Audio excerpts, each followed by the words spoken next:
मेरे प्यारे युवा साथी, आप सभी को नमस्ते। मैं अरविंद कुमार आप सभी को आपका अपना YouTube channel Arvind GS competitive class में स्वागत करता हूं। दोस्तों, आज हमने हमारे पास एक बहुत ही बेहतरीन करेंट अफेयर का वीडियो है, जिसमें मैं उत्तरी अमेरिका, भारत के पड़ोसी देश, बौद्ध धर्म और मैं इंदौर और उदयपुर के बारे में डिस्कशन करूंगा। दोस्तों, इसमें जैसा कि आप थंबनेल में देख चुके हैं, वही चीज़ आपको अंदर भी मिलेंगे, तो कृपया कर चैनल में बने रहेंगे। दोस्तों, आप पूरे वीडियो को देखिए। पूरे वीडियो देखने के बाद अगर आपको अच्छा लगे तो कमेंट कीजिएगा और लाइक भी करेंगे। दोस्तों, अपने दोस्तों के पास भी इसको शेयर करेंगे। अगर हाँ, आप इस चैनल पर नए हैं तो कृपया करके सब्सक्राइब कर लेंगे। हमारी आपके साथ अगर पहली बार मुलाकात हो रहा हो तो कृपया कर इसको सब्सक्राइब करेंगे और सब्सक्राइब करके बेल आइकन दबा देंगे। बेल आइकन दबा करके ऑल दबा देंगे, ताकि मेरा जब भी मैं वीडियो बनाऊं तो आपको नोटिफिकेशन प्राप्त हो जाए। दोस्तों, तो आइए अब चलते हैं आगे। बिना समय व्यतीत किए हुए मैं पहुंचता हूं अपने टॉपिक पे। आज का क्वेश्चन नंबर है फर्स्ट क्वेश्चन नंबर आपके सामने आ चुका है। इसमें कहा जा रहा है, सारनाथ की पवित्र बौद्ध अवशेष को किस देश प्रदर्शनी के लिए ले जाया जाएगा। ओके, बौद्ध अवशेष को ले जाया जा रहा है। इसमें ऑप्शन ए में है चीन, ऑप्शन बी में वियतनाम, ऑप्शन सी में है म्यांमार, ऑप्शन डी में है थाईलैंड। इसका सही आंसर हो जाएगा, सही आंसर इसका ऑप्शन बी वियतनाम ले जाया जा रहा है आपको बौद्ध अवशेष को वहाँ प्रदर्शनी के लिए। दोस्तों, ओके, तो वियतनाम कहाँ है, बौद्ध धर्म क्या है, इसके बारे में थोड़ा हम लोग आगे समझते हैं। दोस्तों, देखिए आपके सामने एक आ चुका है। देखिए, ये बौद्ध धर्म के बारे में कुछ इंपॉर्टेंट चीज़ है, जिसको बारे में समझ लीजिए। इससे हमेशा क्वेश्चन आते रहते हैं। देखिए, ये जो है आपको इसमें क्या है, इसमें देखिए तो इसमें है एक स्थान है और बुद्ध भगवान से जुड़ा हुआ वह चीज़ है। जैसे लुम्बिनी में क्या हुआ था, बुद्ध का जन्म हुआ था। ओके, बोध गया में क्या हुआ था, तो ज्ञान की प्राप्ति हुई थी। सारनाथ में क्या हुआ था, प्रथम उपदेश दिए थे, जिसको धर्मचक्र परिवर्तन भी कहा जाता है। कुशीनगर में क्या हुआ था, महापरिनिर्वाण की मृत्यु हुआ था, इसी को बौद्ध धर्म में महापरिनिर्वाण कहा जाता है, अर्थात बुद्ध को मोक्ष की प्राप्ति हुई। ओके, ये हो गया आपके स्थल और घटनाएं। ये है बौद्ध संगीति। बौद्ध संगीति अभी तक 4 बौद्ध संगीति हुए हैं। ये 4 से क्वेश्चन हमेशा बनते रहते हैं। अगर आप एसएससी की तैयारी कर रहे होंगे या फिर रेलवे के कर रहे होंगे तो आपको, या किसी पीसीएस की भी तैयारी कर रहे होंगे तो आपको इस 4 से अवश्य क्वेश्चन देखने को मिलेगा। दोस्तों, तो ये प्रथम बौद्ध संगीति कब हुआ था, 483 ईसा पूर्व में। इस समय बुद्ध भगवान की मृत्यु हुई थी। ओके, उसके बाद द्वितीय बौद्ध संगीति कब हुआ था, द्वितीय बौद्ध संगीति हुआ था 383 ईसा पूर्व। ओके, तृतीय बौद्ध संगीति कब हुआ था, 250 ईसा पूर्व।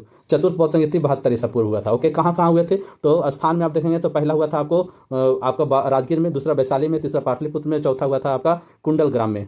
ओके, तो कुंडलग्राम में जो हुआ था दोस्तों, उसको वो समझिए। देखिए, कुंडलग्राम, ये 4 जगह है, चारों जगह पर बौद्ध संगीति हुए थे। पहला राजगीर, इसको याद करने के लिए एक ट्रिक याद रखेंगे। देखिए, प्रथम हुआ था आर याद रखिएगा, दूसरा भी याद रखिएगा, तीसरा आर भी पी और चौथा के, है ना। अगर आपसे एक क्वेश्चन पूछा जाता है कि चिराग पासवान कौन है, तो रामविलास पासवान के पुत्र। ठीक है, ऐसा क्वेश्चन पूछा जाए कि चिराग पासवान किसके पुत्र हैं, तो इसका जवाब होगा रामविलास पासवान के। बस आप भी याद रखेंगे। आर से हो जाएगा राजगीर, भी से वैशाली, पी से पाटलिपुत्र और के से कुंडलग्राम। ये चारों स्थान पर बौद्ध संगीति हुए हैं। ओके, ये क्वेश्चन हमेशा पूछा जाता है। अगर आपसे ये क्वेश्चन पूछे, ये भी याद रखिएगा कि ये देखिए, इससे क्वेश्चन, ये तो केवल स्थान हो गया। फिर क्वेश्चन ये भी पूछे जाते हैं कि इसकी अध्यक्षता किसने किया था, प्रथम की अध्यक्षता किसने किया था, द्वितीय की अध्यक्षता किसने किया था, तृतीय की अध्यक्षता किसने किया था। इस तरह से क्वेश्चन आते हैं। तो अध्यक्ष में अगर आपसे कोई पूछे तो क्या कहेंगे, देखिए प्रथम हुआ था, उसमें याद रखेंगे MSMB, ये याद रखिएगा, MSMB। एम से हो गया महाकश्यप। ठीक है। एस से सब्बा कामी। ओके, फिर एम आ गया, फिर एम से हो गया मोगली पुत्र तिस्त।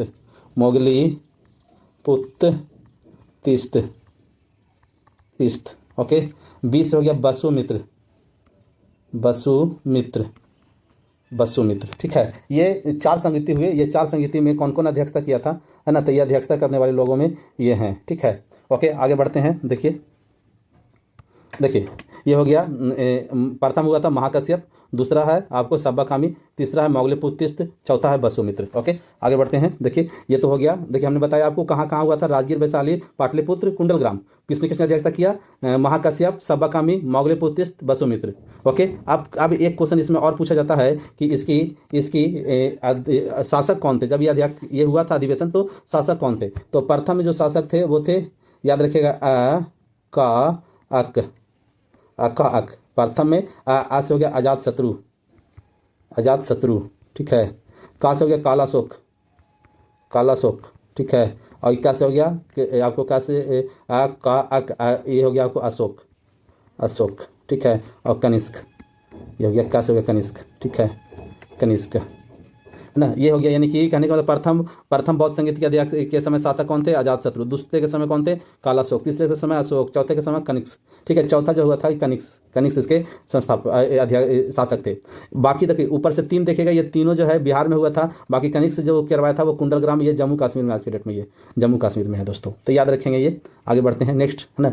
ये हो गया आपको बौद्ध संगीति के बारे में हमने बता दिया, और हमने बता दिया कि कौन सा स्थान बौद्ध से संबंधित, ये बता दिया। ओके, आगे बढ़ते हैं। इसमें देखिए कुछ और होगा, है ना। ये है विनय पिटक।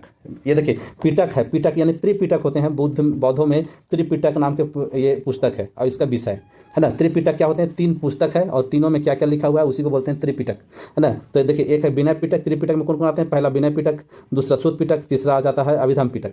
विनय पिटक में क्या लिखा हुआ है? तो संघ के नियम का वर्णन है। संघ में कौन कौन से नियम है उसके बारे में चर्चा है। सूत पिटक में क्या है? बुद्ध के उपदेश का वर्णन, उन्होंने क्या अपने जीवन में उपदेश दिया है उसके वर्णन है, जैसे मध्यम मार्ग इत्यादि के बारे में जो है। अभिधम पिटक में क्या है? तो बुद्ध का दर्शन के बारे में बात करता है। दर्शन, बुद्ध का दर्शन, बौद्ध दर्शन क्या है ना, ये है आपको अभिधम पिटक में वर्णन है। ठीक है, इसे लिखा था कौन? कभी ये भी क्वेश्चन पूछा जाता है कि ये इसे लिखा है कौन? ओके, लिखा है कि यानी संकलन कौन किया है इन तीनों पुस्तकों को, है ना। तो ये जो है आपको विनय पिटक जो संकलन किए हैं वो किसने किया है?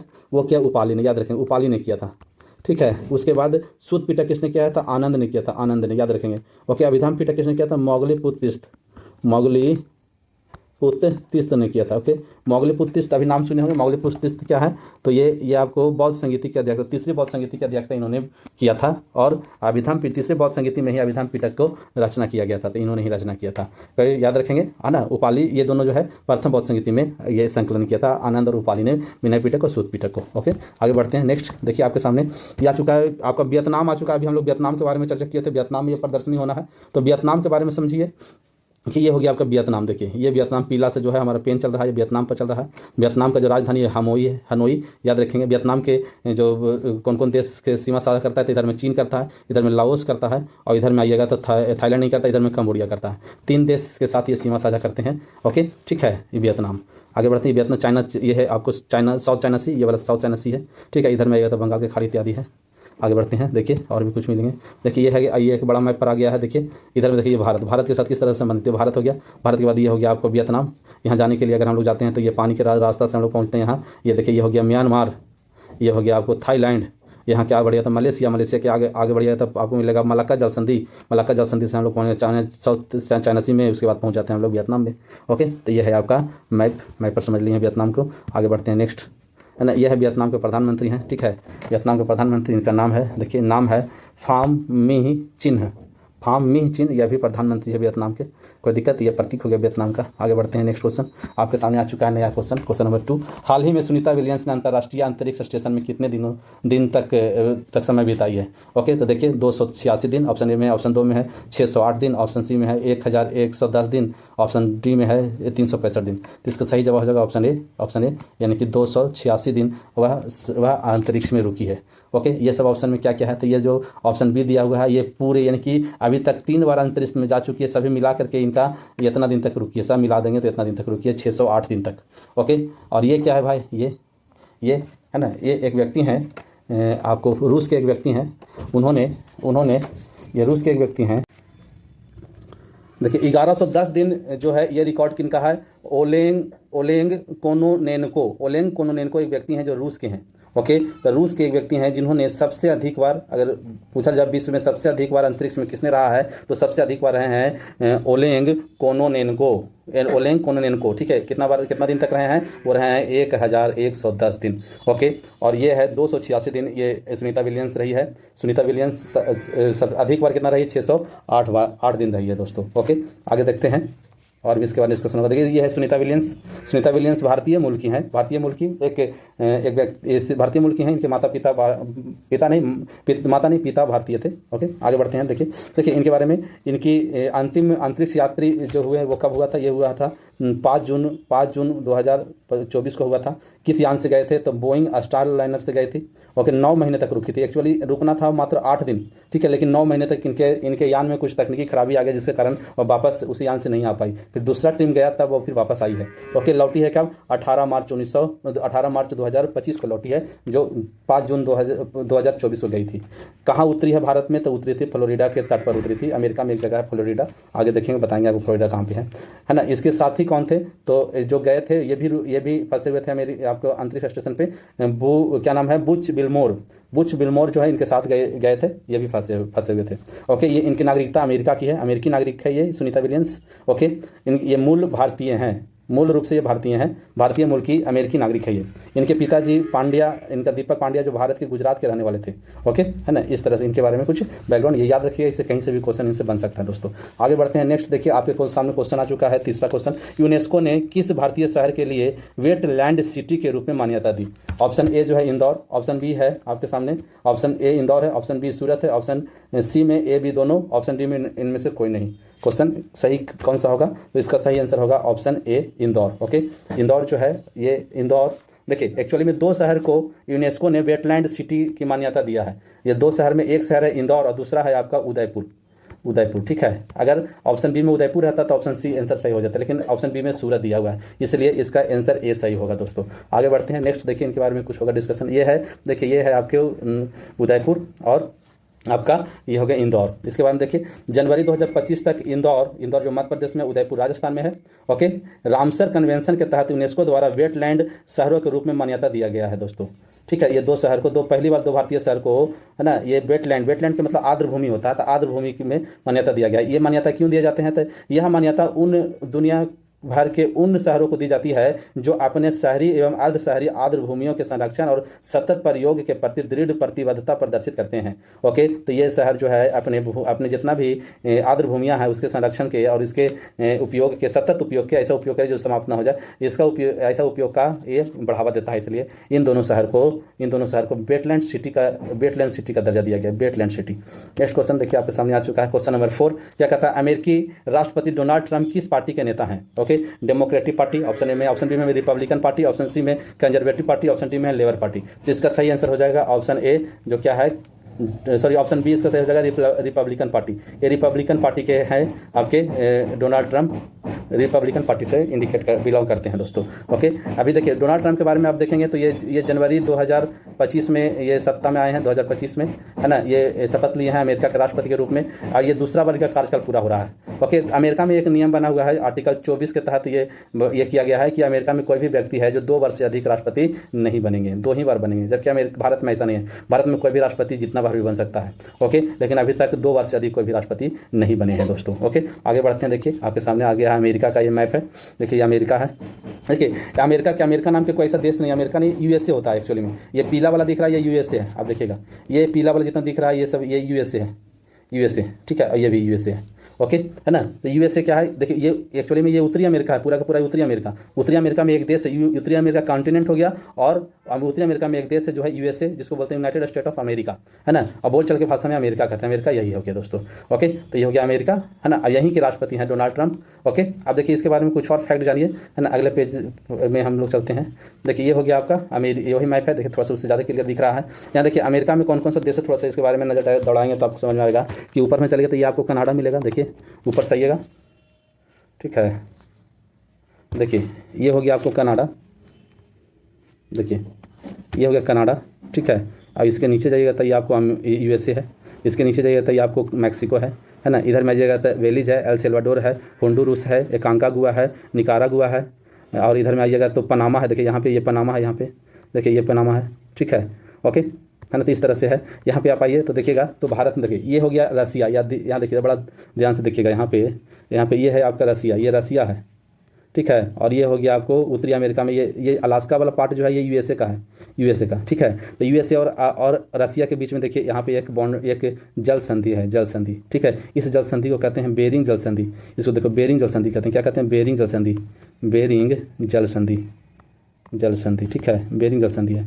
अब देखिए ये रसिया मतलब एशिया हो गया, एशिया, है ना, और यूएसए मतलब कि नॉर्थ अमेरिका। तो आपसे क्वेश्चन ये पूछा जाता है कि एशिया और उत्तरी अमेरिका के बीच कौन सा जल संधि है ना, तो बेरिंग जल संधि है। ओके, बेरिंग जल संधि किसको जोड़ता है? तो इधर मिलेगा तो प्रशांत महासागर मिलेंगे, प्रशांत ओशियन, पैसिफिक ओशियन, ठीक है, पैसिफिक ओशियन। इधर मिलेगा आर्कटिक ओशियन, तो आर्कटिक ओशियन को पैसिफिक ओशियन से जोड़ता है। ओके, और इसका यहाँ पर जो नाम है इसको बोलते हैं चुक्सी सागर, ये हो गया चुक्सी सागर, ठीक है, चुक्सी सागर, चुस्की सागर, ठीक है। और इधर में जो है, इधर में इसका क्या नाम है, इसका नाम है बेरिंग सागर। तो चुस्की सागर को बेरिंग सागर से जोड़ता है ये जल रेखा। ओके, देखिए जल संधि क्या होते हैं, कोई भी जल संधि जो होता है किसी स्थल को अलग करता है और किसी पानी के क्षेत्र को जल वाले क्षेत्र को जोड़ता है। ओके, तो यहाँ देखिए, यहाँ पे आपको लग नहीं रहा है कि ये पानी वाला क्षेत्र जो है ये पानी वाला को जोड़ रहा है, और ये हो गया आपको एशिया को नॉर्थ अमेरिका से अलग कर रहा है। ओके, तो ये हो गया आपको जल संधि। कौन सा जल संधि, बेरिंग जल संधि, ठीक है। और नीचे आइएगा तो देखिए आपको, आपके और भी देखिए नीचे, ठीक है, नीचे में देखिएगा तो यूएसए हो गया आपको, है ना। ये जो है ये आपको मैक्सिको की खाड़ी है। देखिए ये है मैक्सिको की खाड़ी, मैक्सिको की खाड़ी, मैक्सिको देश है, यूएसए देश है, मैक्सिको की खाड़ी हो गया। मैक्सिको की खाड़ी में यहाँ पर एक आप देखिए क्यूबा एक देश है ना। इसके बाद डोमिनियन रिपब्लिक एक देश है, ठीक है। इस तरह यहाँ पे आपको और भी देश है ना। तो यहाँ पे देखिए, अगर मैंने आपको बताया था कि मैं फ्लोरिडा के बारे में बात करूँगा थोड़ा। देखिए ये हो गया आपको फ्लोरिडा, याद रखिए। देखिए ये वाला क्षेत्र जो है फ्लोरिडा है। इसी क्षेत्र में यहीं पर जो है सुनीता विलियम्स जब अंतरिक्ष आई थी तो यहीं उतरी है, फ्लोरिडा में, ठीक है। ये हो गया मैक्सिको, और मैक्सिको फ्लोरिडा के बीच में एक फ्लोरिडा जल संधि है, ठीक है। ये हो गया आपको, देखिए ये युकाटन जल संधि। देखिए यहाँ पे आइएगा तो ये हो गया मैक्सिको, ये हो गया क्यूबा, और इसके बीच में एक जल संधि है मैक्सिको और क्यूबा के बीच में, इसको बोलते हैं युकाटन जल संधि। ये जो जल संधि इसको फ्लोरिडा जल संधि बोलते हैं। ये क्यूबा एक देश है जहाँ क्यूबा जो है आपको क्या बोलते हैं इसको, चीनी का कटोरा क्यूबा को कहा जाता है। ओके, है ना। तो ये सारा चीज़ है यहाँ पे। ये देखिए यहीं पर ये पनामा देश है। ये पनामा देश में पनामा नहर बना हुआ है जो क्या करता है, प्रशांत महासागर को अटलांटिक महासागर से जोड़ता है, ठीक है। देखिए प्रशांत महासागर को अटलांटिक महासागर से जोड़ने का जो काम करता है, देखिए ये हो गया प्रशांत महासागर, ठीक है। देखिए यहाँ पे ये हो गया प्रशांत महासागर, सॉरी ये हो गया पैसिफिक ओशियन, और ये हो गया अटलांटिक महासागर, अटलांटिक ओशियन, ठीक है। अटलांटिक ओशियन को जोड़ने का जो काम करता है वो कौन करता है, यहाँ पे देखिए, यहाँ पे मिलेगा आपको। देखिए यहाँ पे पनामा एक देश है, देखिए यहाँ पे पनामा एक देश है, पनामा के पास नहर बनाया गया जिसको पनामा नहर कहते हैं। ओके, इधर में आप आइएगा तो ये हो गया नॉर्थ अमेरिका, ये नॉर्थ अमेरिका, ये हो गया साउथ अमेरिका, सॉरी ये नॉर्थ अमेरिका है, और ये हो गया साउथ अमेरिका, दक्षिणी अमेरिका, ठीक है। दक्षिणी अमेरिका और नॉर्थ अमेरिका के बीच में जो सीमा का काम करता है पनामा नहर जो है अलग करता है इन दोनों को। कोई दिक्कत, यहाँ तक समझ चुके हैं, आगे बढ़िए। नेक्स्ट क्वेश्चन, 5वां क्वेश्चन आ चुका है, जो क्या भारत पाकिस्तान के साथ कितने किलोमीटर की सीमा साझा करता है दोस्तों। तो आइए समझते हैं इसको, कितने किलोमीटर का सीमा साझा करता है। आपके ऑप्शन में है 3388 किलोमीटर, ऑप्शन बी में है 3323 किलोमीटर, ऑप्शन सी में है 4096.7 किलोमीटर, ऑप्शन डी में है 1751 किलोमीटर। तो कौन है इसका आंसर सही हो जाएगा। इसका आंसर सही जो होगा, पाकिस्तान की बात कर रहा है तो पाकिस्तान के आंसर सही 33 का आंकड़ा है। 3323 किलोमीटर पाकिस्तान और भारत का सीमा साझा होता है दोस्तों। आइए देखते हैं और भी, है ना। ये हो गया हमारे भारत के पड़ोसी देश, है ना। ये हो गया भारत, हमारा प्यारा भारत, कितना सुंदर लग रहा है। इंडिया, है ना। इंडिया के पड़ोसी देश पाकिस्तान के पड़ोसी देश अफगानिस्तान, ये भारत का भी पड़ोसी देश है। ये हो गया चाइना, ये हो गया नेपाल, ये हो गया भूटान, ये हो गया म्यांमार, ये हो गया बांग्लादेश, ये हो गया म्यांमार, ठीक है। कोई दिक्कत है यहाँ तक। ओके, तो देखिए कौन कौन सा देश है जो सीमा साझा करते हैं भारत के साथ। तो पहले बांग्लादेश करता है, चीन करता है, पाकिस्तान, नेपाल, म्यांमार, भूटान और बांग्लादेश, ठीक है। तो सबसे ज़्यादा सीमा साझा कौन करता है। तो सबसे ज़्यादा सीमा आपको दिख रहा होगा बंगाल करता है, कितना 4096.7 किलोमीटर। ओके, चीन करता है 3488 किलोमीटर, पाकिस्तान करता है 3323 किलोमीटर, नेपाल करता है 1751 किलोमीटर, म्यांमार करता है 1643 किलोमीटर, भूटान करता है 199 किलोमीटर, अफगानिस्तान करता है 106 किलोमीटर। ओके, सीमा साझा करते हैं दोस्तों, कोई दिक्कत। भारत का ये 7 जो है सीमा साझा करने वाला पड़ोसी देश है। बाकी 3 जो है अन पड़ोसी, मतलब बाकी 3 जो है जो जलीय क्षेत्र वाला पड़ोसी देश है, जैसे श्रीलंका हो गया, थाईलैंड हो गया और मालदीव हो गया दोस्तों। आगे बढ़ते हैं। नेक्स्ट आपके सामने देखिए हो गया भारत का मैप, है, ठीक है। ओके, ये अपना भारत देख लीजिए, भारत हो गया, पाकिस्तान हो गया। यहाँ पे समझिए, थोड़ा सा 2-3 चीज़ और समझाते हैं आपको, ठीक है। एक दिन मैंने बात किया था कि अगर पीओके वापस आता है तो हमें क्या क्या फ़ायदा हो सकते हैं दोस्तों।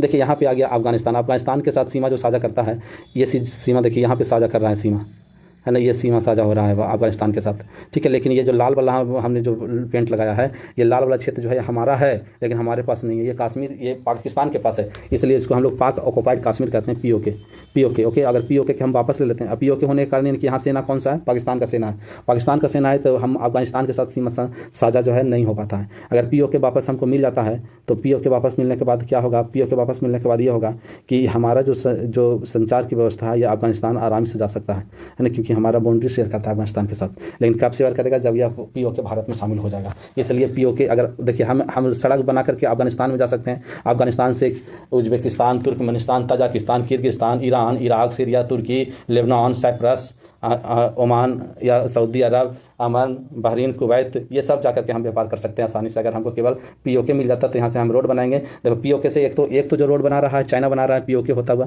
ऐसे पीओके होता हुआ चाइना बना रहा है रोड, ठीक है, जिसको सीपीसी कहा जाता है, चाइना पाकिस्तान कॉरिडोर, ये रोड बन रहा है। ओके, अगर ये हमारा अपना हो जाता है तो हम इसके रोड को नहीं रोक सकते हैं, क्योंकि हमारे सुरक्षा का मामला हो जाता है। तो ये चीज़ है ना।